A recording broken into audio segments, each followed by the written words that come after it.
The Allens, Thorpes and Morlands all met in the evening at the theatre, and as Catherine and Isabella sat together, there was then an opportunity for the latter to utter some few of the many thousand things which had been collecting within her for communication in the immeasurable length of time which had divided them. "Oh heavens, my beloved Catherine, have I got you at last?" was her address on Catherine's entering the box and sitting by her. "Now, Mr. Morland," for he was close to her on the other side, "I shall not speak another word to you all the rest of the evening, so I charge you not to expect it. My sweetest Catherine, how have you been this long age? But I need not ask you, for you look delightfully. You really have done your hair in a more heavenly style than ever. You mischievous creature, do you want to attract everybody?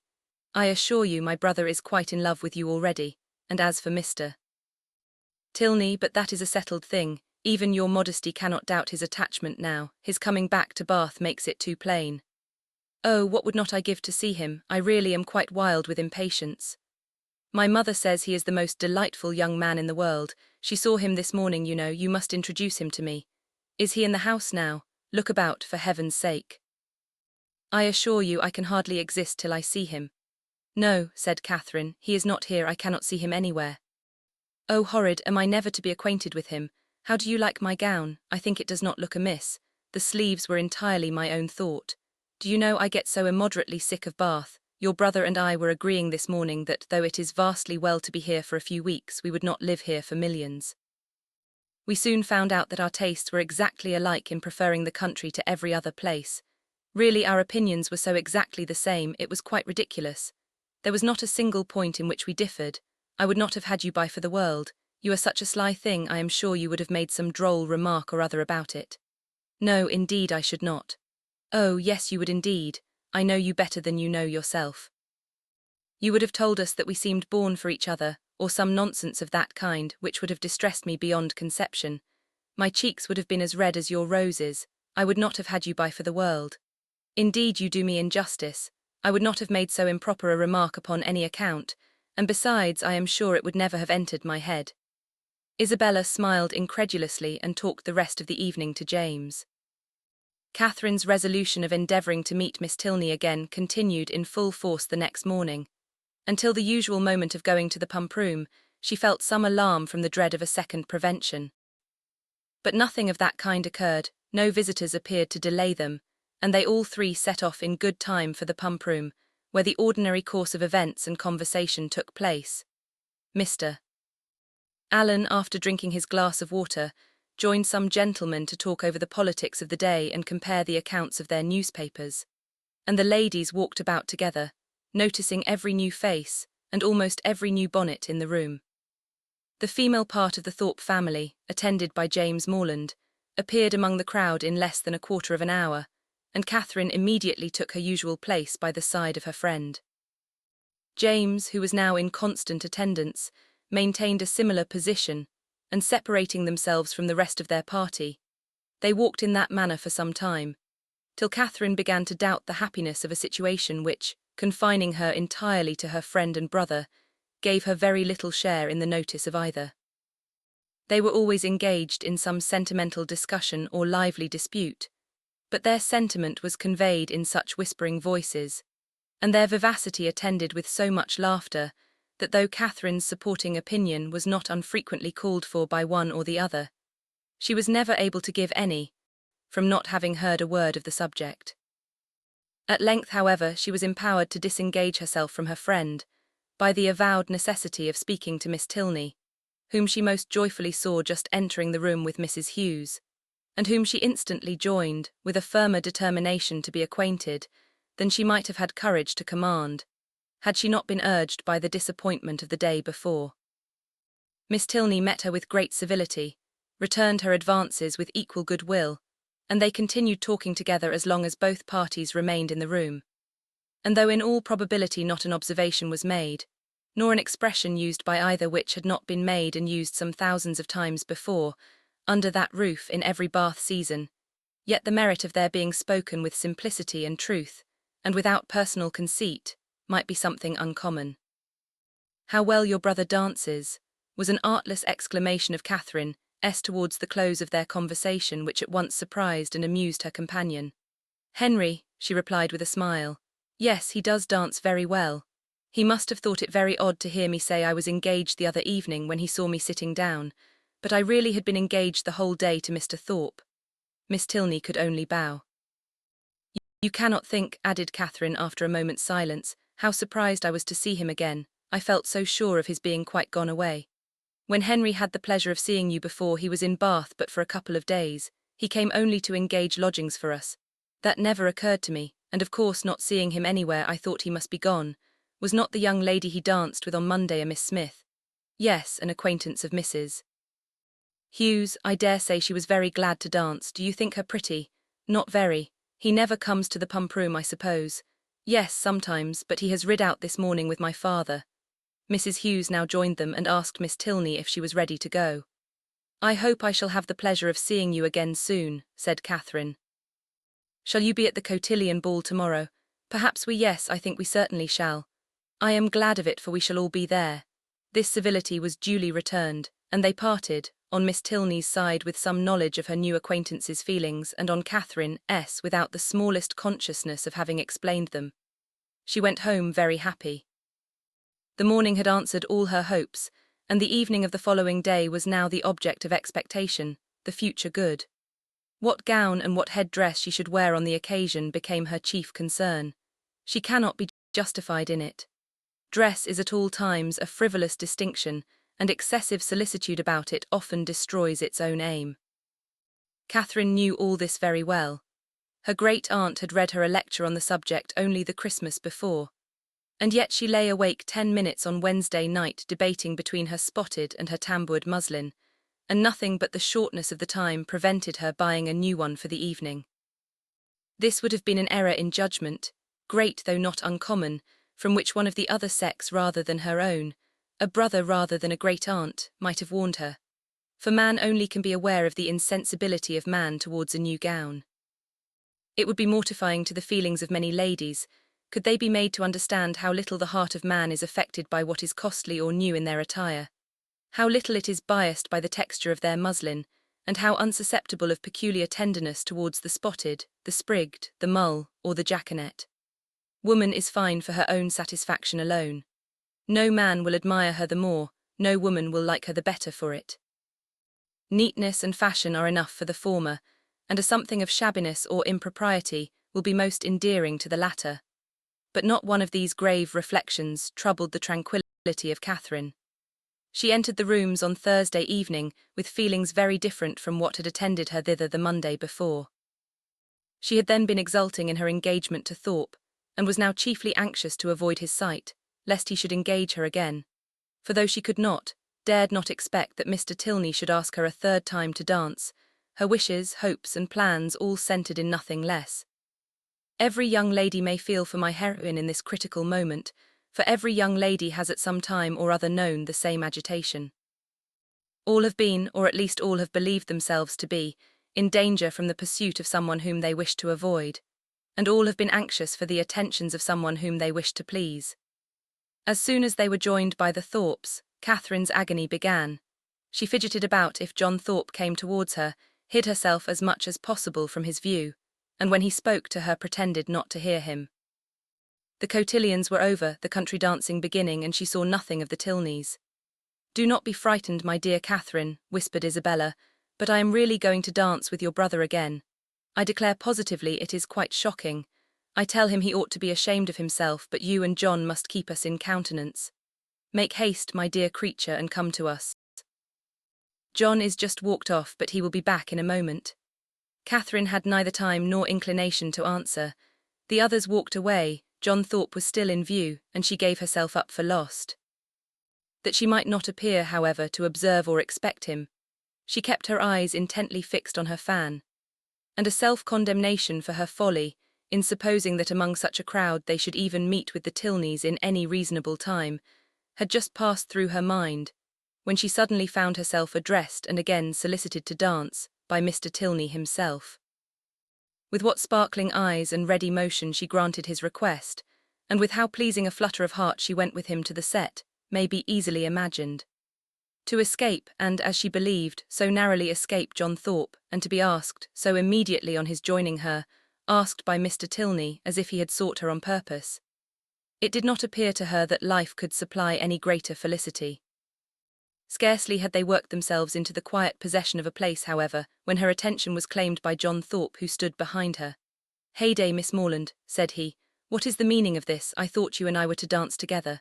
"I wonder you should think so, for you never asked me." "That is a good one, by Jove. I asked you as soon as I came into the room, and I was just going to ask you again, but when I turned round you were gone. This is a cursed shabby trick. I only came for the sake of dancing with you, and I firmly believe you were engaged to me ever since Monday." "Yes, I remember I asked you while you were waiting in the lobby for your cloak. And here have I been telling all my acquaintance that I was going to dance with the prettiest girl in the room, and when they see you standing up with somebody else they will quiz me famously. Oh no, they will never think of me after such a description as that.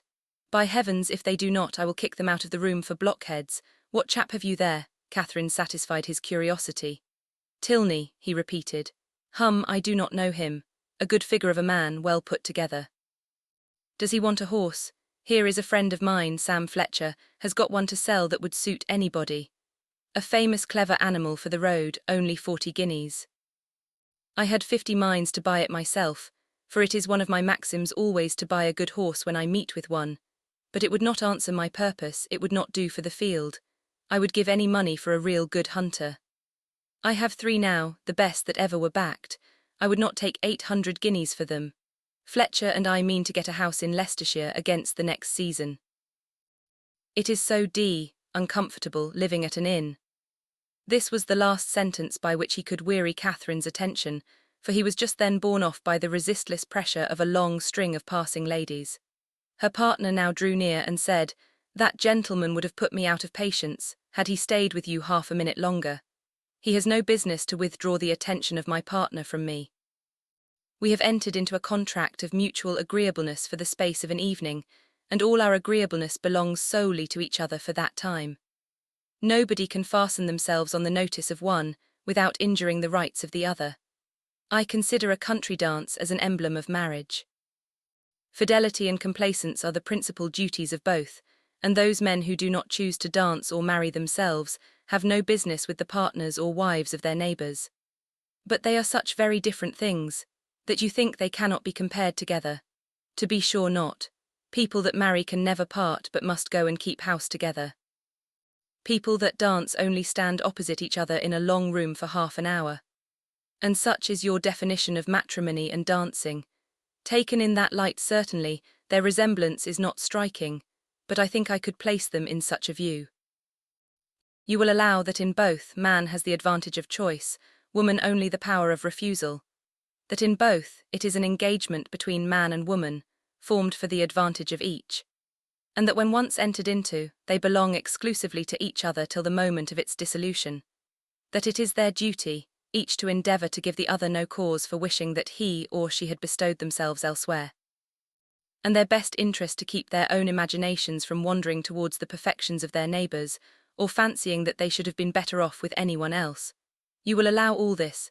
Yes, to be sure, as you state it, all this sounds very well, but still they are so very different. I cannot look upon them at all in the same light, nor think the same duties belong to them. In one respect there certainly is a difference. In marriage, the man is supposed to provide for the support of the woman to make the home agreeable to the man. He is to purvey, and she is to smile. But in dancing, their duties are exactly changed. The agreeableness, the compliance are expected from him, while she furnishes the fan and the lavender water. That, I suppose, was the difference of duties which struck you, as rendering the conditions incapable of comparison. No, indeed, I never thought of that. Then I am quite at a loss. One thing, however, I must observe.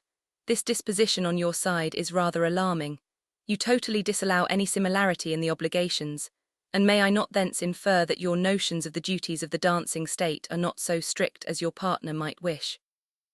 Have I not reason to fear that if the gentleman who spoke to you just now were to return, or if any other gentleman were to address you, there would be nothing to restrain you from conversing with him as long as you chose? Mr. Thorpe is such a very particular friend of my brother's, that if he talks to me I must talk to him again, but there are hardly 3 young men in the room besides him that I have any acquaintance with. And is that to be my only security? Alas, alas, Nay, I am sure you cannot have a better, for if I do not know anybody it is impossible for me to talk to them, and besides I do not want to talk to anybody. Now you have given me a security worth having, and I shall proceed with courage. Do you find Bath as agreeable as when I had the honour of making the inquiry before? Yes, quite, more so indeed. More so, take care or you will forget to be tired of it at the proper time. You ought to be tired at the end of 6 weeks. I do not think I should be tired if I were to stay here 6 months. Bath, compared with London, has little variety, and so everybody finds out every year. For 6 weeks I allow Bath is pleasant enough, but beyond that it is the most tiresome place in the world. You would be told so by people of all descriptions, who come regularly every winter, lengthen their 6 weeks into 10 or 12, and go away at last because they can afford to stay no longer. Well, other people must judge for themselves, and those who go to London may think nothing of Bath. But I who live in a small retired village in the country can never find greater sameness in such a place as this than in my own home, for here are a variety of amusements, a variety of things to be seen and done all day long, which I can know nothing of there. You are not fond of the country. Yes, I am. I have always lived there and always been very happy. But certainly there is much more sameness in a country life than in a Bath life. One day in the country is exactly like another, but then you spend your time so much more rationally in the country. Do you not? I do not believe there is much difference. Here you are in pursuit only of amusement all day long. And so I am at home, only I do not find so much of it. I walk about here and so I do there, but here I see a variety of people in every street, and there I can only go and call on Mrs. Allen. Mr. Tilney was very much amused. Only go and call on Mrs. Allen, he repeated. What a picture of intellectual poverty. However, when you sink into this abyss again you will have more to say. You will be able to talk of Bath and of all that you did here.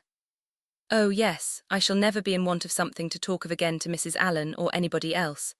I really believe I shall always be talking of Bath when I am at home again. I do like it so very much. If I could but have Papa and Mamma, and the rest of them here, I suppose I should be too happy. James is coming, my eldest brother, is quite delightful, and especially as it turns out that the very family we are just got so intimate with are his intimate friends already. Oh, who can ever be tired of Bath? Not those who bring such fresh feelings of every sort to it as you do. But Papas and Mammas and brothers and intimate friends are a good deal gone by, to most of the frequenters of Bath, and the honest relish of balls and plays and everyday sights is past with them.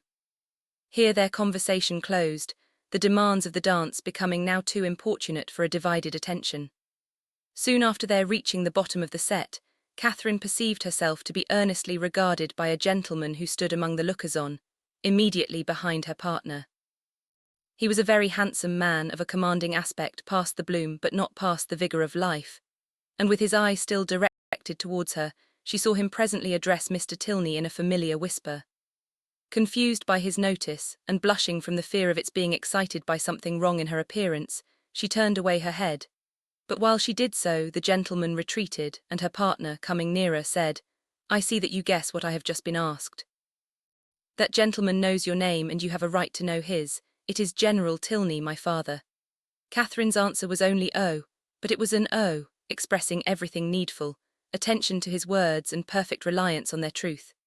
With real interest and strong admiration did her eye now follow the General as he moved through the crowd, and "How handsome a family they are," was her secret remark. In chatting with Miss Tilney before the evening concluded, a new source of felicity arose to her. She had never taken a country walk since her arrival in Bath. Miss Tilney, to whom all the commonly frequented environs were familiar, spoke of them in terms which made her all eagerness to know them too, and on her openly fearing that she might find nobody to go with her, it was proposed by the brother and sister that they should join in a walk, some morning or other. "I shall like it," she cried, "beyond anything in the world, and do not let us put it off, let us go tomorrow." This was readily agreed to, with only a proviso of Miss Tilney's that it did not rain, which Catherine was sure it would not. At 12 o'clock they were to call for her in Pulteney Street, and remember, 12 o'clock was her parting speech to her new friend. Of her older, her more established friend Isabella, of whose fidelity and worth she had enjoyed a fortnight's experience, she scarcely saw anything during the evening. Yet, though longing to make her acquainted with her happiness, she cheerfully submitted to the wish of Mr. Allen, which took them rather early away. and her spirits danced within her, as she danced in her chair all the way home. The morrow brought a very sober-looking morning, the sun making only a few efforts to appear, and Catherine augured from it everything most favourable to her wishes. A bright morning so early in the year, she allowed, would generally turn to rain, but a cloudy one foretold improvement as the day advanced. She applied to Mr. Allen for confirmation of her hopes, but Mr. Allen, not having his own skies and barometer about him, declined giving any absolute promise of sunshine. She applied to Mrs. Allen, and Mrs. Allen's opinion was more positive. She had no doubt in the world of its being a very fine day if the clouds would only go off and the sun keep out. At about 11 o'clock, however, a few specks of small rain upon the windows caught Catherine's watchful eye, and "Oh, dear, I do believe it will be wet," broke from her in a most desponding tone. "I thought how it would be," said Mrs. Allen. "No walk for me today," sighed Catherine, "but perhaps it may come to nothing, or it may hold up before 12. Perhaps it may, but then, my dear, it will be so dirty." "Oh, that will not signify, I never mind dirt." "No," replied her friend very placidly, "I know you never mind dirt." After a short pause, "It comes on faster and faster," said Catherine as she stood watching at a window. "So it does indeed. If it keeps raining, the streets will be very wet. There are 4 umbrellas up already. How I hate the sight of an umbrella. They are disagreeable things to carry. I would much rather take a chair at any time. It was such a nice-looking morning. I felt so convinced it would be dry. Anybody would have thought so indeed. There will be very few people in the pump-room if it rains all the morning. I hope Mr. Allen will put on his greatcoat when he goes, but I dare say he will not, for he had rather do anything in the world than walk out in a greatcoat. I wonder he should dislike it, it must be so comfortable." The rain continued, fast though not heavy. Catherine went every 5 minutes to the clock, threatening on each return that if it still kept on raining another 5 minutes, she would give up the matter as hopeless. The clock struck 12, and it still rained. "You will not be able to go, my dear." "I do not quite despair yet. I shall not give it up till 12:15. This is just the time of day for it to clear up, and I do think it looks a little lighter. There, it is 20 minutes after 12, and now I shall give it up entirely." Oh, that we had such weather here as they had at Udolpho, or at least in Tuscany and the south of France. The night that poor St. Aubin died, such beautiful weather. At 12:30, when Catherine's anxious attention to the weather was over and she could no longer claim any merit from its amendment, the sky began voluntarily to clear. A gleam of sunshine took her quite by surprise. She looked round. The clouds were parting, and she instantly returned to the window to watch over and encourage the happy appearance. 10 minutes more made it certain that a bright afternoon would succeed, and justified the opinion of Mrs. Allen, who had always thought it would clear up. But whether Catherine might still expect her friends, whether there had not been too much rain for Miss Tilney to venture, must yet be a question. It was too dirty for Mrs. Allen to accompany her husband to the pump-room. He accordingly set off by himself, and Catherine had barely watched him down the street when her notice was claimed by the approach of the same 2 open carriages, containing the same 3 people that had surprised her so much a few mornings back. "Isabella, my brother, and Mr. Thorpe, I declare, they are coming for me perhaps, but I shall not go. I cannot go indeed, for you know Miss Tilney may still call." Mrs. Allen agreed to it. John Thorpe was soon with them, and his voice was with them yet sooner, for on the stairs he was calling out to Miss Morland to be quick. Make haste, as he threw open the door. "Put on your hat this moment, there is no time to be lost, we are going to Bristol. How do you do, Mrs. Allen? To Bristol, is not that a great way off? But however, I cannot go with you today because I am engaged. I expect some friends every moment." This was of course vehemently talked down as no reason at all. Mrs. Allen was called on to second him, and the 2 others walked in to give their assistance. "My sweetest Catherine, is not this delightful? We shall have a most heavenly drive. You are to thank your brother and me for the scheme. It darted into our heads at breakfast time, I verily believe at the same instant, and we should have been off 2 hours ago if it had not been for this detestable rain. But it does not signify, the nights are moonlight, and we shall do delightfully. Oh, I am in such ecstasies at the thoughts of a little country air and quiet, so much better than going to the lower rooms. We shall drive directly to Clifton and dine there, and as soon as dinner is over, if there is time for it, go on to Kingsweston." "I doubt our being able to do so much," said Morland. "You croaking fellow," cried Thorpe, "we shall be able to do 10 times more. King's Weston, aye, and Blaise Castle too, and anything else we can hear of, but here is your sister says she will not go. Blaise Castle, cried Catherine. What is that? The finest place in England, worth going 50 miles at any time to see. What is it really? A castle, an old castle, the oldest in the kingdom, but is it like what one reads of? Exactly the very same. But now really are there towers and long galleries, by dozens. Then I should like to see it, but I cannot go. Not go. My beloved creature, what do you mean? I cannot go because, looking down as she spoke, fearful of Isabella's smile, I expect Miss Tilney and her brother to call on me to take a country walk. They promised to come at 12, only it rained, but now as it is so fine I dare say they will be here soon. Not they indeed, cried Thorpe, for as we turned into Broad Street I saw them. Does he not drive a phaeton with bright chestnuts? I do not know indeed. Yes, I know he does, I saw him. You are talking of the man you danced with last night, are not you? Yes. Well, I saw him at that moment turn up the Lansdowne road, driving a smart-looking girl. Did you indeed? Did, upon my soul, knew him again directly, and he seemed to have got some very pretty cattle too. It is very odd, but I suppose they thought it would be too dirty for a walk. And well they might, for I never saw so much dirt in my life. Walk, you could no more walk than you could fly. It has not been so dirty the whole winter, it is ankle-deep everywhere. Isabella corroborated it. My dearest Catherine, you cannot form an idea of the dirt. Come, you must go, you cannot refuse going now. I should like to see the castle, but may we go all over it? May we go up every staircase and into every suite of rooms? Yes, yes, every hole and corner. But then, if they should only be gone out for an hour till it is drier and cool by and by, make yourself easy, there is no danger of that, for I heard Tilney hallooing to a man who was just passing by on horseback that they were going as far as Wick Rocks. Then I will. Shall I go, Mrs. Allen? Just as you please, my dear. Mrs. Allen, you must persuade her to go, was the general cry. Mrs. Allen was not inattentive to it. Well, my dear, said she, suppose you go. And in 2 minutes they were off.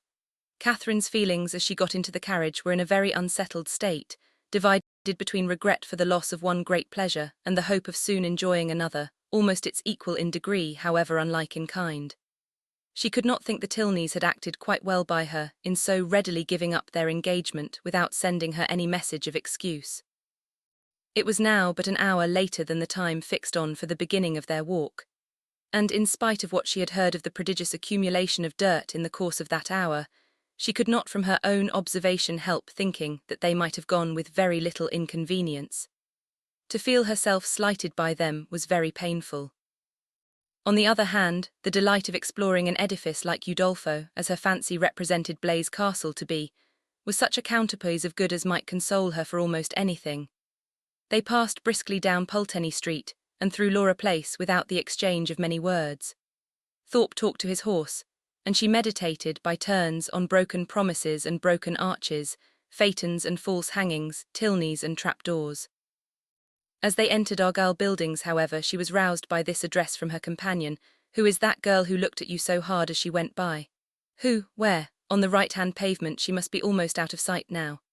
Catherine looked round and saw Miss Tilney leaning on her brother's arm, walking slowly down the street. She saw them both looking back at her. Stop, stop, Mr. Thorpe, she impatiently cried. It is Miss Tilney, it is indeed. How could you tell me they were gone? Stop, stop, I will get out this moment and go to them.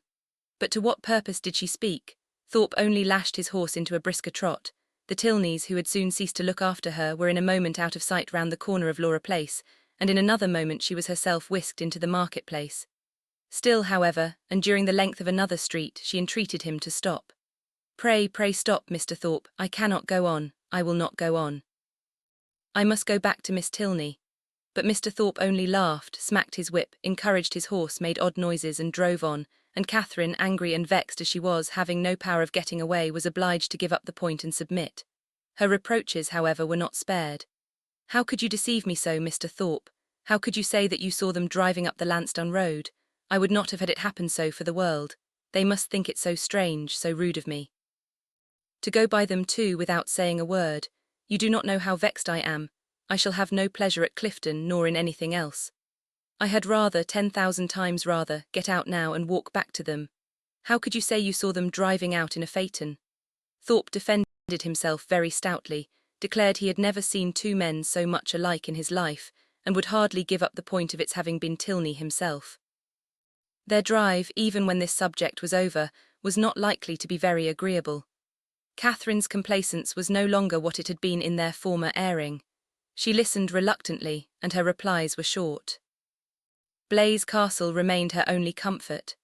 Towards that she still looked at intervals with pleasure, though rather than be disappointed of the promised walk, and especially rather than be thought ill of by the Tilneys, she would willingly have given up all the happiness which its walls could supply. The happiness of a progress through a long suite of lofty rooms, exhibiting the remains of magnificent furniture.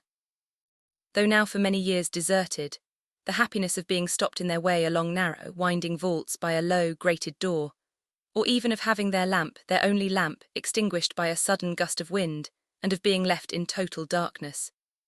In the meanwhile they proceeded on their journey without any mischance, and were within view of the town of Keynsham, when a halloo from Morland, who was behind them, made his friend pull up, to know what was the matter. The others then came close enough for conversation, and Morland said, "We had better go back, Thorpe. It is too late to go on today. Your sister thinks so as well as I. We have been exactly an hour coming from Pulteney Street, very little more than 7 miles, and I suppose we have at least 8 more to go. It will never do. We set out a great deal too late. We had much better put it off till another day and turn round." "It is all one to me," replied Thorpe rather angrily, and instantly turning his horse they were on their way back to Bath. "If your brother had not got such a beast to drive," said he soon afterwards, "we might have done it very well. My horse would have trotted to Clifton within the hour if left to himself, and I have almost broke my arm with pulling him into that cursed broken-winded jade's pace. Morland is a fool for not keeping a horse and gig of his own." "No, he is not," said Catherine warmly, "for I am sure he could not afford it. And why cannot he afford it? Because he has not money enough. And whose fault is that? Nobody's that I know of." Thorpe then said something in the loud, incoherent way to which he had often recourse about its being a thing to be miserly, and that if people who rolled in money could not afford things, he did not know who could.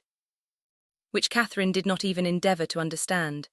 Disappointed of what was to have been the consolation for her first disappointment, she was less and less disposed either to be agreeable herself or to find her companion so, and they returned to Pulteney Street without her speaking 20 words.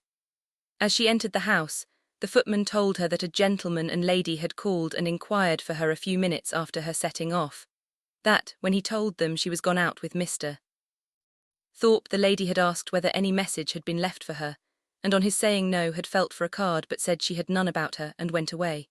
Pondering over these heartrending tidings, Catherine walked slowly upstairs. At the head of them she was met by Mr. Allen, who, on hearing the reason of their speedy return, said, "I am glad your brother had so much sense. I am glad you are come back. It was a strange, wild scheme." They all spent the evening together at Thorpes. Catherine was disturbed and out of spirits, but Isabella seemed to find a pool of commerce, in the fate of which she shared, by private partnership with Morland, a very good equivalent for the quiet and country air of an inn at Clifton. Her satisfaction, too, in not being at the lower rooms was spoken more than once. "How I pity the poor creatures that are going there. How glad I am that I am not amongst them. I wonder whether it will be a full ball or not. They have not begun dancing yet. I would not be there for all the world. It is so delightful to have an evening now and then to oneself. I dare say it will not be a very good ball. I know the Mitchells will not be there. I am sure I pity everybody that is. But I dare say, Mr. Morland, you long to be at it, do not you? I am sure you do. Well, pray do not let anybody here be a restraint on you. I dare say we could do very well without you, but you men think yourselves of such consequence." Catherine could almost have accused Isabella of being wanting in tenderness towards herself and her sorrows. So very little did they appear to dwell on her mind, and so very inadequate was the comfort she offered. "Do not be so dull, my dearest creature," she whispered. "You will quite break my heart. It was amazingly shocking, to be sure, but the Tilneys were entirely to blame. Why were not they more punctual? It was dirty indeed, but what did that signify? I am sure John and I should not have minded it. I never mind going through anything where a friend is concerned. That is my disposition, and John is just the same. He has amazing strong feelings. Good heavens, what a delightful hand you have got. Kings, I vow, I never was so happy in my life. I would 50 times rather you should have them than myself. And now I may dismiss my heroine to the sleepless couch, which is the true heroine's portion, to a pillow strewed with thorns and wet with tears. and lucky may she think herself if she get another good night's rest in the course of the next 3 months.